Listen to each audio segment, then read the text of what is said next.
দূরে দূরে থেকে আসবে, তাদের যদি এসে কষ্ট না হয় তার জন্য। তারপর আমি আইলাম যেখানে আমাদের স্টেজ আছে সেইখানে, আর আয়সা দেখি এখানে মোটামুটি অনেক কাম এগিয়ে গেছে। তারপর আইলাম আমি আরেক জায়গায় যেখানে আমাদের আলিমুলামা আসবে বড় বড়। এখানে এসে 3 দিন তাদেরকে থাকতে হবে। এখানেও কিন্তু পাকা করা লেটিং হবে, পাকা করা অজু করার জায়গা হবে।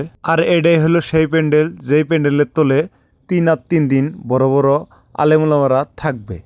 আর এটা আপনারা সবাই চিনেন, এটা দিয়ে মানে ইস্তেমার তলে যেগুলো উৎসানামা আছে সেগুলো সমান করবে, তার জন্য মূলত এটা নাকি নিয়ে এসেছে।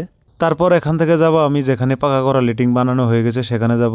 এই লেটিংগুলো কিন্তু ছেলেদের জন্য নয়, হ্যাঁ এই লেটিংগুলো তাদের জন্য যাদের বয়স বেশি হয়ে গেছে তাদের জন্য। তারপর যাচ্ছিলাম আমি যেখানে কলপোতা হচ্ছে সেখানে, আর এখানে এসে দেখি তারাও কাজ করতেছে অনেক সুন্দরভাবে। আর আপনারাও যদি আসতে চান তাহলে এখানে আসতে পারেন, কারোর জন্য এখানে কোনো বাধা নাই। আর এখানে কিন্তু আখেরে মোনাজাত হব, তাই এখন যদি কেউ আসতে না পারেন তাহলে 25, 26, 27 সবাই আসবেন, আপনাদের জন্য দাওয়াত রইল। তো এই যে দেখতেছেন আপনারা লেটিং লেটিংয়ের কাম প্রায় শেষের দিকে।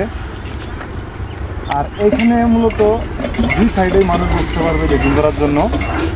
আর এখানে আপনার একসাথে প্রায় 500-এরও বেশি মানুষ একসাথে লেটিং করতে পারে এখানে।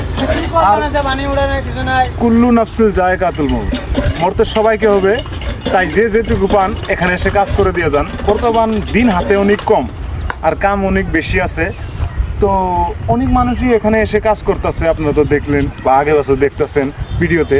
তো ওইটাই আপনাদেরকে আমি বলার চেষ্টা করবো যে যদি পান আপনারা তো এখানে এসে কাজ করে যান। সবাইকে মরতে হবে, একদিন তো আমরা মরে যাব। আর আমার ভিডিওটা যদি আপনাদের ভালো লাগে তাহলে অবশ্যই আমার জন্য বেশি বেশি দোয়া করবেন। আসসালামু আলাইকুম।